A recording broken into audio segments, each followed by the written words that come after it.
السلام علیکم دوستوں، سمیر وائس چینل میں آپ سبھی کو خوش آمدید۔ یوں تو ایاز چہرے سے نہایت معصوم نظر آتا تھا، مگر تھا شرارت کا پتلا۔ کبھی کسی پڑوسی کے دروازے پر دستک دے کر بھاگ جاتا، کبھی کسی راہ چلتے شخص کو پکار کر چھپ جاتا۔ ایاز اپنی نئی نئی شرارتوں سے سب کو تنگ کرنا اس کا محبوب مشغلہ تھا۔ خاص طور پر پڑوس میں رہنے والی نصیبہ دادی، وہ ان کو اکثر پریشان کرتا۔ چھٹیوں میں کبھی ان کی چھت پر پتنگ بازی کرتا تو کبھی ان کے آنگن میں درختوں پر چڑھ کر کیریاں اور امرود توڑتا۔ جب نصیبہ دادی ڈنڈے لے کر بڑبڑاتی لڑکھڑاتی ہوئی پیچھے دوڑتی تو انہیں ٹھینگا دکھا کر بھاگ جاتا۔ بوڑھی نصیبہ دادی اپنے گھر میں اکیلی تھی۔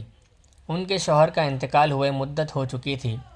ان کا ایک بیٹا تھا جو اپنی بیوی بچوں کے ساتھ امریکہ میں بس گیا تھا۔ ایک دن معمول کے مطابق ایاز اپنے دوست عرفان کے ساتھ نصیبہ دادی کے مکان کی چھت پر چڑھ کر ادھم مچا رہا تھا، لیکن آج دادی کی ڈانٹ سنائی نہ دی اور نہ ہی ڈنڈے لے کر آئی۔ اس کے بعد ایاز نے ان کے پیڑ پر چڑھ کر کئی کچے پکے امرود توڑے، تب بھی دادی نے خبر نہ لی۔ اسے بڑی حیرت ہوئی۔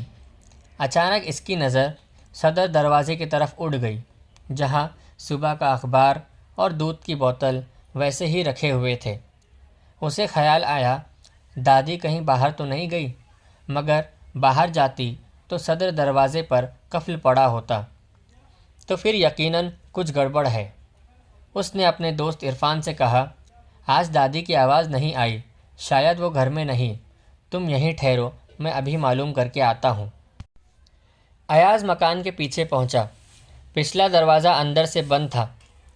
وہ دیوار پر چڑھ کر صحن میں اتر گیا۔ جوں ہی گھر میں داخل ہوا، اسے ایک کمرے سے کسی کے کراہنے کی آواز آئی۔ وہ لپک کر اس کمرے میں داخل ہو گیا۔ داخل ہوا تو کیا دیکھتا ہے کہ نصیبہ دادی پلنگ پر کمبل اوڑھے کراہتی پڑی ہے۔ قریب پہنچ کر اس نے آواز دی، دادی؟ دادی نے آنکھیں کھول کر ایاز کو حیرت سے دیکھا۔ ایاز نے پوچھا، کیا آپ بیمار ہیں؟ ایاز کی ہمدردی پا کر انہیں تسلی ہوئی۔ انہوں نے کراہتے ہوئے کہا، ہاں بیٹا، کل سے شدید بخار ہے۔ دادی کی یہ حالت دیکھ کر ایاز اپنی ساری شرارتیں بھول گیا اور جلدی سے بولا، کوئی بات نہیں، آپ گھبرائیے نہیں، میں ابھی ڈاکٹر کو لے آتا ہوں۔ اس نے صدر دروازہ کھولا، عرفان کو اندر بلایا اور کہا، تم ذرا دادی کو دیکھو، میں ڈاکٹر کو لے کے آتا ہوں۔ وہ دوڑتا ہوا اپنے گھر پہنچا۔ اپنی مٹی کی گلک کو توڑ کر پیسے نکالے۔ کل 325 روپے نکلے۔ اتنی رقم ڈاکٹر کی فیس اور دوا کے لیے کافی ہے، اس نے سوچا اور دوڑتا ہوا قریب کے ڈاکٹر کے پاس گیا۔ اسے دادی کی بیماری کا احوال سنایا اور اپنے ساتھ گھر چلنے کے لیے کہا۔ ڈاکٹر راضی ہو گیا۔ ڈاکٹر نے دادی کا معائنہ کیا، ایک انجیکشن دیا اور کچھ دوائیں لکھ دی۔ ڈاکٹر نے بتایا دادی کو نمونیا ہو گیا ہے، ان کا علاج اور دیکھ بھال ضروری ہے۔ ایاز نے ڈاکٹر کی فیس ادا کی اور بازار سے دوائیں لے آیا۔ ایاز اور عرفان اسکول سے چھوٹ کر روزانہ دادی کے پاس جاتے، انہیں دودھ پلاتے اور ادھر ادھر کی باتیں کر کے دادی کا جی بہلاتے۔ اس دوران ایاز نے دیکھا کہ دادی کی نظریں بار بار کھڑکی کی طرف اٹھ جاتی۔ کھڑکی سے آنگن میں کھڑے گلاب کے پودے اور ان پر کھلے ہوئے سرخ گلاب کے پھول صاف نظر آتے تھے۔ انہیں دیکھ کر نصیبہ دادی بڑبڑانے لگتی، یہ موسم کے آخری گلاب ہیں۔ ایک دن ایاز نے پوچھا، کیا بڑبڑا رہی ہو دادی؟ وہ چونک پڑی، پھر بولی، بیٹا وہ گلاب دیکھ رہے ہو نا، یہ اس موسم کے آخری گلاب ہیں، ایک ایک کر کے سب جھڑ رہے ہیں۔ جانے کیوں مجھے محسوس ہوتا ہے جب یہ سارے پھول جھڑ جائیں گے تو میری زندگی کا چراغ بھی گل ہو جائے گا۔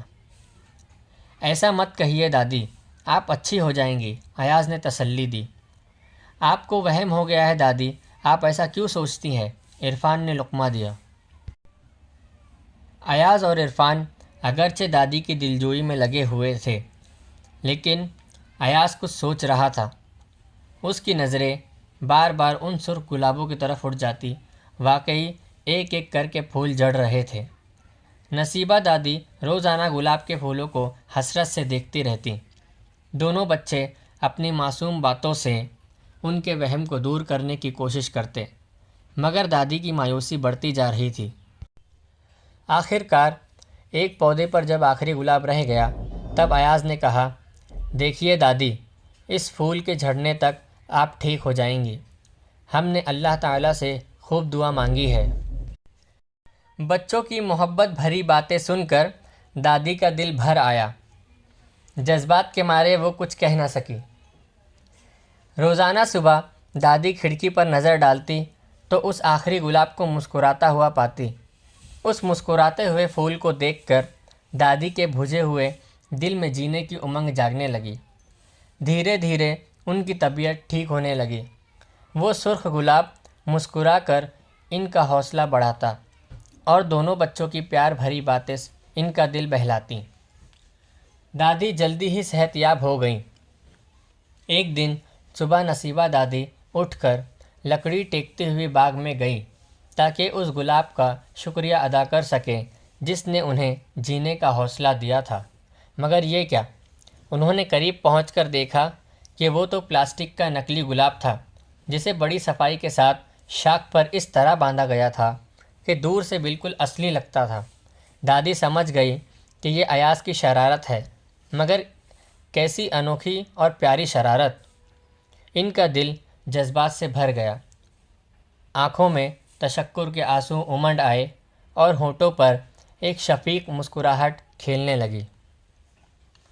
ان کی زبان سے بے ساختہ نکلا، شیطان کہیں کا! کوئی نہیں جانتا تھا کہ اس چھوٹے سے فقرے میں ایاز کے لیے دادی کی کتنی دعائیں پوشیدہ تھیں۔ اگر آپ کو ہماری ویڈیو پسند آئے تو ضرور لائک کریں اور اپنے دوست و احباب میں شیئر کریں، اور پہلی بار اگر ہمارے چینل پہ آئے ہو تو ضرور سبسکرائب کریں۔ جزاک اللہ۔